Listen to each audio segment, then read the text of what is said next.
আল্লাহ রাব্বুল আলামিন তিনি তার কোরআনুল কারীমের মধ্যে বলেন, আল্লাযীনা ইসতামিউনাল কওলা ফায়াত্তাবিউনা আহসানাহু উলাইকাল্লাযীনা হাদাহুমুল্লাহ। জোরে বলেন আল্লাহু আকবার।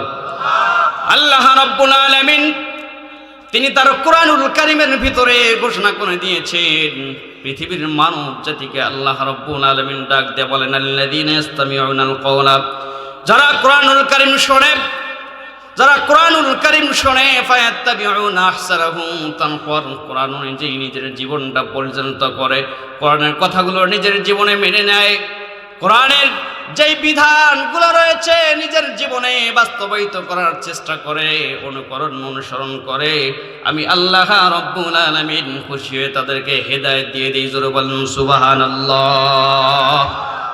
শুধু কি হেদায়েত দিয়ে ক্ষান্ত নাকি?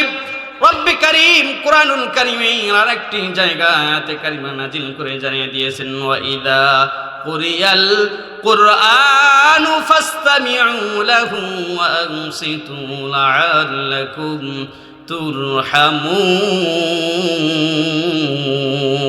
জোরে বলেন আল্লাহু আকবার।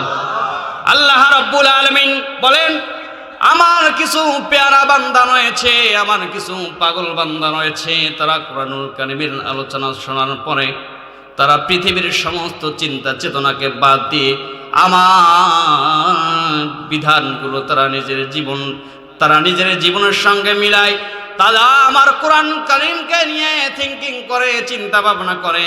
যেই সকল বান্দাগুলো আমার কোরআনুল কারীম নিয়ে চিন্তা ভাবনা করে, আমি আল্লাহ রাব্বুল আলামিন তাদের উপর অগণিত রহমত নাজিল করতে থাকি। জোরে বলেন সুবহানাল্লাহ। আমরা যদি রব্বে কারীমকে প্রশ্ন করি, মালিক আয় আল্লাহ তাআলা, আমরা তো রহমত দেখতে পারি না, কি রহমত তুমি আমাদের উপর নাজিল করো, কি রহমত তুমি আমাদের উপর প্রেরণ করো? ও রব্বে কারীম, আমরা তো রহমত দেখতে পারি না। আল্লাহ রাব্বুল আলামিন পৃথিবীর মানব জাতিকে ডাক দিয়ে বলেন, বান্দারে শোনো, তোমরা তো আমার রহমত দেখতে পারো না, আমি তোমাদেরকে রহমত যে দেখতে পারো তার একটা প্রমাণ দিয়ে দেই। আল্লাহ রাব্বুল আলামিন কোরআনুল কারীমের মধ্যে বলেন, ফাউলাইকা ইউবাদদিলুল্লাহু সাইয়্যাতিহিম হাসানাত। বলেন আল্লাহু আকবার।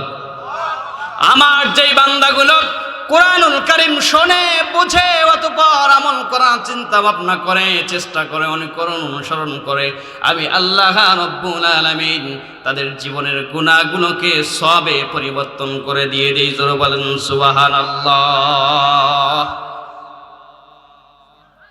সেই কোরআন আমাদের মাঝে নাজিল হয়েছে। কেন কোরআন নাজিল হয়েছে?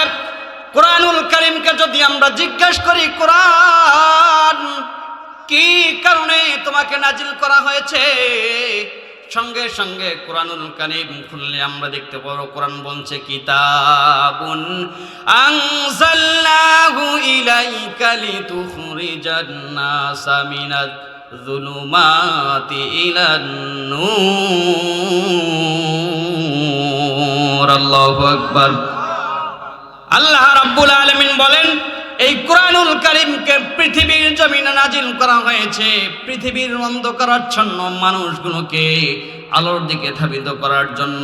পৃথিবীতে এই কোরআনুল কারীম নাজিল করা হয়েছে, পৃথিবীতে এই কোরআনুল কারীম নাজিল করা হয়েছে অশান্ত সমাজটাকে শান্ত সমাজে পরিণত করার জন্য, পৃথিবীর সমস্ত বাতিল শক্তিকে দুরভিত করে দিয়ে আল্লাহর জমিনে কোরআনুল কারীমকে প্রতিষ্ঠিত করার জন্য। জোরে বলেন সুবহানাল্লাহ। সেই কোরআনুল কারীম থেকে